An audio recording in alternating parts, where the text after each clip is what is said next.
नमस्कार। श्रीमद् भगवत गीता हमें कुछ न कुछ नया सिखाती है, लेकिन कुछ लोग अच्छी तरह से पढ़ और समझ नहीं पाते। इसलिए इस वीडियो के माध्यम से सकारात्मक सोच वाले भगवत गीता के चुनिंदा कथनों का आनंद लें, जो सकारात्मक विचारों और व्यवहारों को प्रेरित करते हैं। भगवत गीता के कालातीत पाठों की गहराई में उतरते हुए यह वीडियो जीवन के रहस्यों और आशावाद को बनाए रखने पर अंतर्दृष्टि को उजागर करता है। यह वीडियो चुनौतियों का सामना करते समय आपके संकल्प को मजबूत करने, आपके लचीलेपन को बढ़ाने और अस्तित्व के प्रति एक आशावादी दृष्टिकोण को मजबूत करने के लिए प्रेरक बातों के बारे में है। श्री कृष्ण कहते हैं, मैं और मेरा के सभी विचारों से मुक्त होकर मनुष्य को पूर्ण शांति मिलती है। इंसान जब मैं और मेरा के सब के सोच से मुक्त हो जाता है तो उसे संपूर्ण शांति मिलती। जो जन्मा है उसके लिए मृत्यु उतनी ही निश्चित है जितना कि जो मर चुका है उसके लिए जन्म लेना निश्चित है। इसलिए जो अपरिहार्य है उसके लिए शोक मत करो।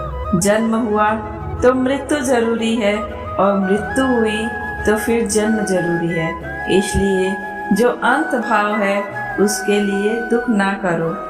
खुशी मन की एक अवस्था है और इसका बाहरी दुनिया से कोई लेना देना नहीं है। श्री कृष्ण कहते हैं, अपने काम को आसान बनाओ, संगठित हो जाओ और वर्तमान में जियो। आपकी दिन प्रतिदिन की गतिविधियों से आपकी खुशी नहीं छीननी चाहिए। इस प्रकार गीता मानव भाग्य को पूरी तरह से मानव हाथों में रखती है।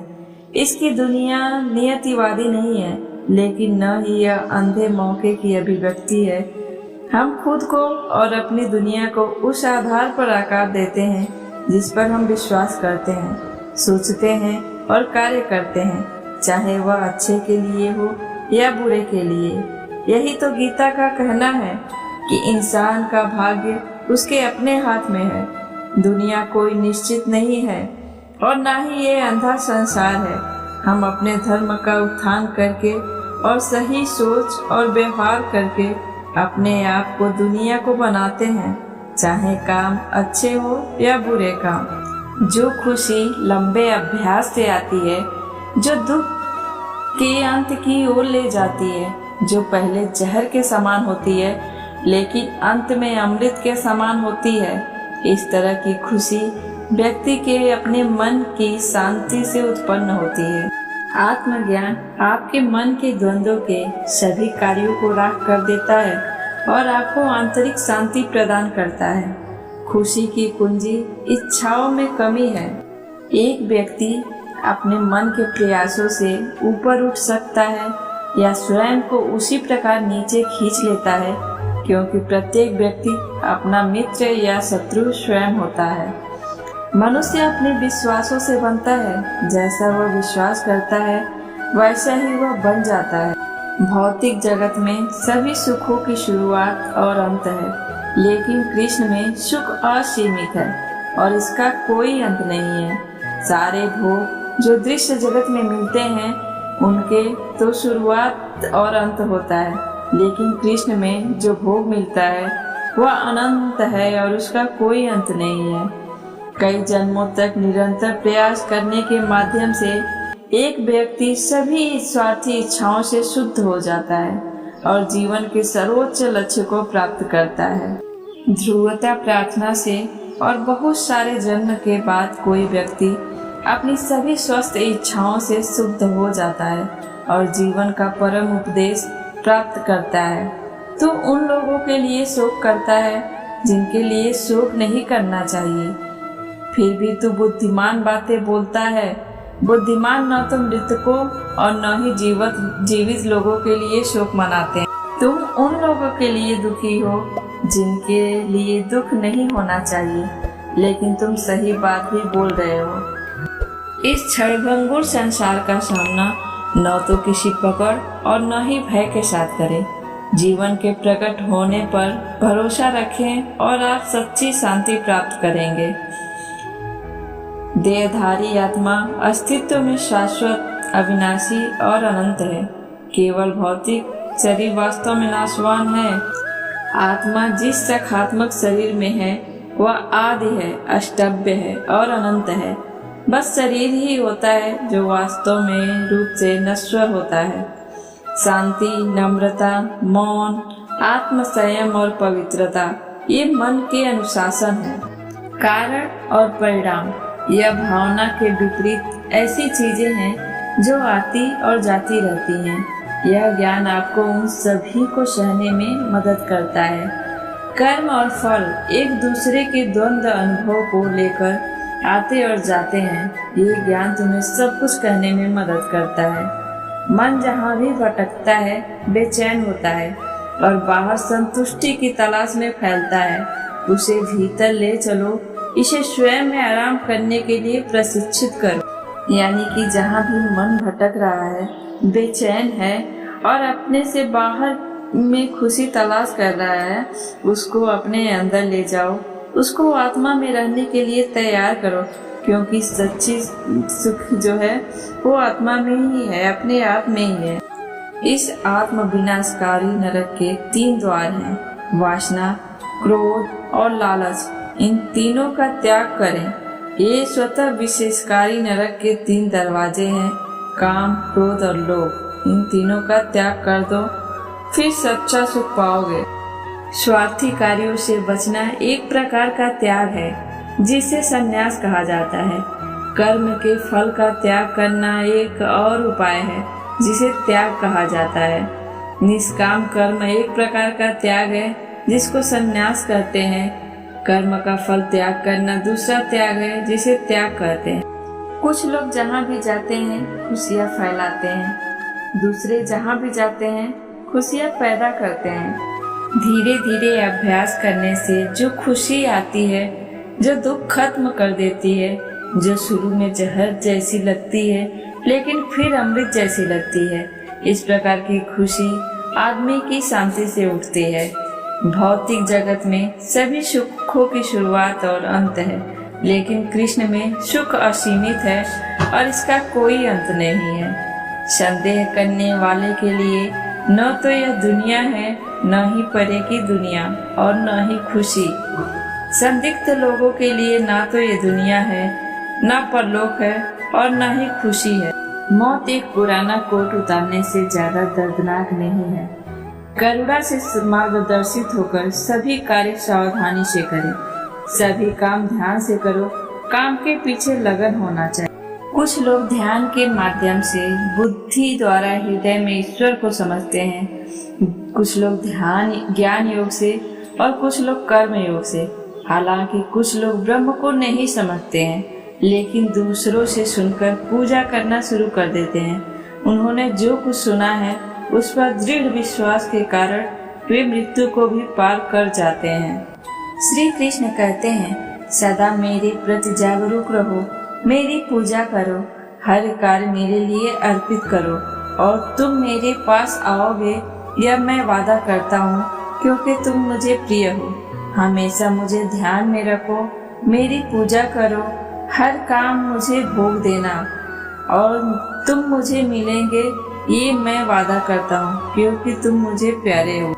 आत्मबोध में स्थापित लोग अपनी इंद्रियों को नियंत्रित करने देने के बजाय अपनी इंद्रियों को स्वयं नियंत्रित करते हैं। अपने आप पर छोड़ दिया जाए तो मन व्यक्तित्व के वही पुराने अभ्यस्त पैटर्न दोहराता रहता है।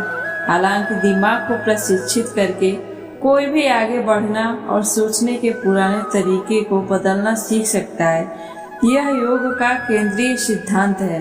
किसी और के जीवन की नकल करके पूर्णता के साथ जीने की अपेक्षा अपने भाग्य को अपूर्ण रूप से जीना बेहतर है। वैराग्य के दृष्टिकोण की शरण लें और आप आध्यात्मिक जागरूकता की संपत्ति अर्जित करेंगे। जो लोग केवल कर्म के फल की इच्छा से प्रेरित होते हैं वे दुखी होते हैं, क्योंकि वे जो करते हैं उसके परिणामों के बारे में लगातार चिंतित रहते हैं। अहंकार संलिप्तता के बिना और इस बात में उलझे बिना कि क्या चीजें उस तरह से काम करती है जैसा हम चाहते हैं, तभी हम कार्य के भयानक जाल में नहीं फंसेंगे। हम अपने कर्तव्यों से विमुख होकर कर्म से बचने की उम्मीद नहीं कर सकते। यहाँ तक कि दुनिया में जीवित रहने के लिए भी हमें कार्य करना होगा।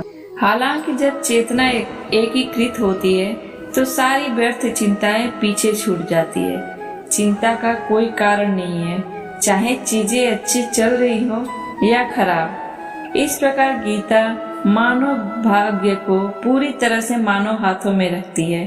इसकी दुनिया नियतिवादी नहीं है, लेकिन न ही यह अंधे अवसर की अभिव्यक्ति है। हम खुद को और अपनी दुनिया को उस आधार पर आकार देते हैं जिस पर हम विश्वास करते हैं, सोचते हैं और कार्य करते हैं, चाहे वह अच्छे के लिए हो या बुरे के लिए। जो लोग अच्छे काम करते हैं उनका बुरा अंत नहीं होगा, इस दुनिया में या फिर दूसरी दुनिया में भी नहीं। जिसने विश्वास नहीं किया उसके लिए ना तो ये दुनिया है, ना ही दूसरी दुनिया और ना ही सुख। जब ध्यान में महारत हासिल हो जाता है तो मन हवा रहित स्थान में दीपक के लौ की तरह अटल रहता है। मनुष्य अपने विश्वास से बनता है, जैसा वह विश्वास करता है वैसा ही वह होता है। आत्मा न तो जन्म लेती है और न ही मरती है। जो कुछ भी हुआ अच्छे के लिए हुआ, जो भी हो रहा है अच्छे के लिए हो रहा है, और जो होगा वह भी अच्छे के लिए ही होगा। देखते या सुनते, छूते या सूंघते समय, खाना, घूमना या सोना, सांस लेना या बोलना, छोड़ना या पकड़ना, यहाँ तक कि आंखें खोलना या बंद करना, वे समझते हैं कि ये केवल इंद्रिय विषयों के बीच इंद्रियों की गतिविधियां हैं। परिवर्तन ब्रह्मांड का नियम है। आप एक पल में करोड़पति या एक पल में कंगाल हो सकते हैं। पृथ्वी, जल, अग्नि, वायु, आकाश, मन, बुद्धि और अहंकार, ये मेरी प्रकृति के 8 विभाग हैं। जोश, धैर्य, इच्छा शक्ति, पवित्रता विकसित करें, द्वेष और अभिमान से बचे रहें। जो लोग तामसिक हैं वे अपना सुख नींद, आलस और नशे से प्राप्त करते हैं। आदि और अंत दोनों में यह सुख भ्रम है। हमारे साथ जो होता है उसके लिए हम स्वयं जिम्मेदार हैं, चाहे हम समझ सकें या नहीं। इसका तात्पर्य यह है कि स्वयं को बदलकर हम अपने साथ जो होता है उसे बदल सकते हैं। हम अपना भाग्य अपने हाथों में ले सकते हैं। व्यक्ति वही है, वह बस गुणों की क्रीड़ा का अनुभव कर रहा है। जब तक वह अपने शरीर और दिमाग से पहचान रखता है तब तक वह इस नाटक की दया पर निर्भर है। राजसिक व्यक्ति ऊर्जा से भरपूर होता है, तामसिक व्यक्ति सुस्त, उदासीन और संवेदनशील होता है। सात्विक व्यक्ति शांत, साधन संपन्न, दयालु और निस्वार्थ होता है। फिर भी ये तीनों हमेशा जागरूकता के लिए किसी न किसी स्तर पर मौजूद रहते हैं और उनका अनुपात बदलता रहता है। उनकी परस्पर क्रिया व्यक्तित्व की गतिशीलता है। जब आपका मन द्वंद्व के भ्रम पर काबू पा लेगा तो आप अपनी सुनी हुई बातों और सुनी हुई बातों के प्रति पवित्र उदासीनता की स्थिति प्राप्त कर लें। आत्मनिपुणता के लिए संघर्ष जो मनुष्य को करना होगा यदि उसे जीवन में विजयी होना है। निडर और शुद्ध रहो। आध्यात्मिक जीवन के प्रति अपने दृढ़ संकल्प या समर्पण में कभी भी डगमगाए नहीं। मुक्त हस्त से जो आत्मनियंत्रित, ईमानदार, सच्चे, प्रेम पूर्ण और सेवा करने की इच्छा से परिपूर्ण बने। यदि वह जो करता है उसके परिणाम में भावनात्मक रूप से नहीं उलझता है तो उसका निर्णय बेहतर होगा और उसकी दृष्टि स्पष्ट होगी। कर्म मुझसे चिपकते नहीं क्योंकि मैं उनके परिणामों से बंधा नहीं हूँ। जो लोग इसे समझते हैं और इसका अभ्यास करते हैं वे स्वतंत्रता में रहते हैं। श्री कृष्ण कहते हैं, मैं हर किसी के दिल में बैठा हूँ और मुझसे स्मृति, ज्ञान और विस्मृति आती है। समस्त वेदों के द्वारा मैं ही जाना जाऊं। वास्तव में मैं वेदांत का संकलन करता हूँ और मैं वेदों का ज्ञाता हूँ, जो ईर्ष्यालु नहीं है लेकिन जो सभी जीवों का दयालु मित्र है, जो खुद को मालिक नहीं मानता है, जो झूठे अहंकार से मुक्त है और सुख और संकट दोनों में समान है, जो हमेशा संतुष्ट रहता है और दृढ़ निश्चय के साथ भक्ति में लगा हुआ है, और जिसका मन बुद्धि और मेरे अनुकूल है, वह मुझे बहुत प्रिय है। इसलिए उठो और लड़ने के लिए तैयार हो जाओ। अपने शत्रुओं पर विजय प्राप्त करने के बाद आप एक समृद्ध राज्य का आनंद लेंगे। वे मेरी व्यवस्था द्वारा पहले ही मारे जा चुके हैं। और हे सब्यसाची, आप लड़ाई में केवल एक साधन हो सकते हैं। इसके अलावा हे अर्जुन, मैं सभी अस्तित्वों का उत्पादक बीज हूँ। ऐसी कोई भी सत्ता नहीं है, चल या अचल, जो मेरे बिना अस्तित्व में रह सकती है। लेकिन जो लोग भक्ति पूर्वक मेरी पूजा कराते हैं, मेरे दिव्य स्वरूप का ध्यान करते हैं, मैं उनके झूठ बोलता हूँ। जो कुछ भी कमी है उसे पूरा करता हूँ, और जो कुछ उनके पास है उसे सुरक्षित रखता हूँ। इसलिए हे अर्जुन, तुम्हें हमेशा मेरे बारे में कृष्ण के रूप में सोचना चाहिए और साथ ही युद्ध के अपने निर्धारित कर्तव्य का पालन करना चाहिए।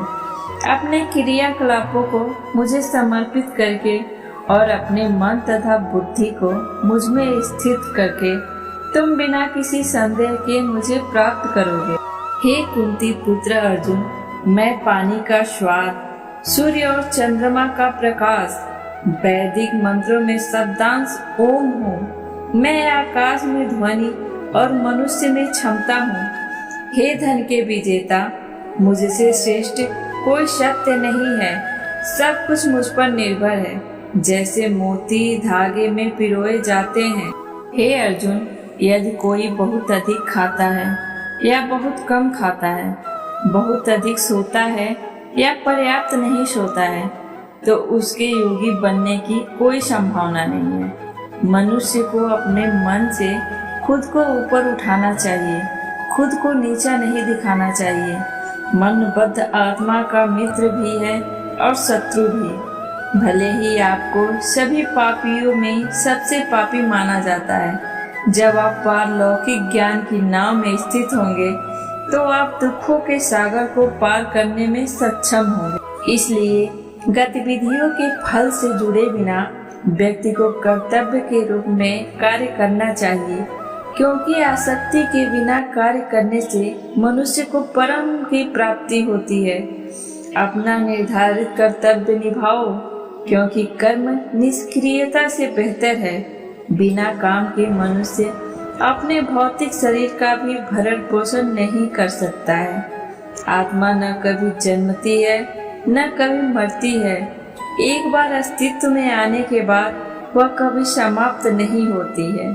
जिसने अपनी इंद्रियों पर विजय प्राप्त कर ली है वह स्थिर मन वाला व्यक्ति है। वह सबसे बुद्धिमान व्यक्ति है।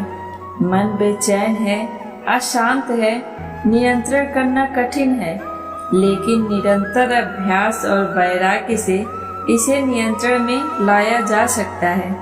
जो लोग केवल कर्म के फल की इच्छा से प्रेरित होते हैं वे दुखी होते हैं, क्योंकि वे जो करते हैं उनके परिणामों के बारे में लगातार चिंतित रहते हैं। परिणामों पर अपनी आंतरिक निर्भरता को त्यागें और फिर ध्यान में स्थिर रहो, तब कार्य और परिणाम आपको परेशान नहीं कर सकते। अपना अनिवार्य कर्तव्य निभाओ, क्योंकि कार्रवाई वास्तव में निष्क्रियता से बेहतर है। उन लोगों को न तो आत्मज्ञान है और न ही आत्मबोध, जिनकी इंद्रियां नियंत्रण में नहीं है। मनुष्य का स्वभाव ही उसका मित्र है, मनुष्य का स्वभाव ही उसका शत्रु है। बुद्धिमान व्यक्ति सभी परिणामों को छोड़ देता है, चाहे वह अच्छा हो या बुरा, और केवल कार्य पर ध्यान केंद्रित करता है। अपने कर्मों के फल के प्रति आसक्त मत बनो। वे ज्ञान में रहते हैं जो स्वयं को सभी में और सभी को उनमें देखते हैं। इंद्रियां शरीर से ऊंची है, मन इंद्रियों से ऊंची है, मन से ऊपर बुद्धि है और बुद्धि से ऊपर आत्मा है। अपना कार्य हमेशा दूसरों के कल्याण को ध्यान में रखकर ही करें। श्री कृष्ण कहते हैं, आपको काम करने का अधिकार है, लेकिन काम के फल का कभी नहीं। खुश रहें, क्षमाशील बने, समझदार बने, स्वीकार करें, सहनशील बने, क्षमाशील बने, दयालु बने, दूसरों से प्यार करें। जिसने मन को जीत लिया है उसने पहले ही परमात्मा को प्राप्त कर लिया है, क्योंकि उसने शांति प्राप्त कर ली है। ऐसे मनुष्य के लिए सुख दुख, सर्दी गर्मी और मान अपमान एक से हैं। आत्मा को शस्त्र काट नहीं सकते और न अग्नि इसे जला सकती है। जल इसे गीला नहीं कर सकता और वायु इसे सुखा नहीं सकती। जो दान कर्तव्य समझकर बिना किसी संकोच के किसी जरूरतमंद व्यक्ति को दिया जाए वह सात्विक माना जाता है। ईश्वर, ब्राह्मणों, गुरु, माता पिता जैसे गुरुजनों की पूजा करना तथा पवित्रता, सरलता, ब्रह्मचर्य और अहिंसा ही शारीरिक तपस्या है। क्रोध से भ्रम पैदा होता है, भ्रम से बुद्धि व्यग्र होती है। जब बुद्धि व्यग्र होती है तब तर्क नष्ट होता है, तब व्यक्ति का पतन हो जाता है। मनुष्य को अपने धर्म के अनुसार कर्म करना चाहिए। जैसे विद्यार्थी का धर्म विद्या प्राप्त करना, सैनिक का धर्म देश की रक्षा करना। जिस मानव का जो कर्तव्य है उसे वह कर्तव्य पूर्ण रूप से करना चाहिए। श्री कृष्ण कहते हैं, मैं धरती की मधुर सुगंध हूँ, मैं अग्नि की ऊष्मा हूँ, मैं सभी जीवित प्राणियों का जीवन और सन्यासियों का आत्म संयम भी मैं ही हूँ। जो महापुरुष मन की सब इच्छाओं को त्याग देता है और अपने आप में ही प्रसन्न रहता है उसको निश्चल बुद्धि कहते हैं। जो मनुष्य जिस प्रकार से ईश्वर का स्मरण करता है उसी के अनुसार ईश्वर उसे फल देते हैं। कंस ने श्री कृष्ण को सदैव मृत्यु के लिए स्मरण किया तो श्री कृष्ण ने भी कंस को मृत्यु प्रदान की। अतः परमात्मा को उसी रूप में स्मरण करना चाहिए जिस रूप में मानव उन्हें पाना चाहता है। जिस प्रकार मनुष्य अपने पुराने कपड़ों को त्याग कर नए कपड़े धारण करता है उसी प्रकार आत्मा पुराने तथा व्यर्थ के शरीरों को त्याग कर नया भौतिक शरीर धारण करती है। केवल भाग्यशाली योद्धा ही ऐसा युद्ध लड़ने का अवसर पाते हैं जो स्वर्ग के द्वार के समान है। जो होने वाला है वो होकर ही रहता है और जो नहीं होने वाला वह कभी नहीं होता। ऐसा निश्चय जिनकी बुद्धि में होता है उन्हें चिंता कभी नहीं सताती है। यज्ञ, दान और तपस्या के कर्मों को कभी त्यागना नहीं चाहिए, उन्हें हमेशा संपन्न करना चाहिए। जो व्यवहार आपको दूसरों से पसंद ना हो ऐसा व्यवहार आप दूसरों के साथ भी ना करें। बुरे कर्म करने नहीं पड़ते हैं, हो जाते हैं, और अच्छे कर्म होते नहीं, करने पड़ते हैं। जिस मनुष्य के पास सत्वगुणी संपत्ति है उसमें से मोक्ष और सुख अवश्य प्रदान करता हूँ। याद रखना, अगर बुरे लोग सिर्फ समझाने से समझ जाते तो बांसुरी बजाने वाला कभी महाभारत नहीं होने देता। जिंदगी में दो लोगों का होना बहुत जरूरी है। एक कृष्ण जो ना लड़े फिर भी जीत पक्की कर दे, दूसरा कर्ण जो हार सामने हो फिर भी साथ ना छोड़े। मानव कल्याण ही भगवत गीता का प्रमुख उद्देश्य है।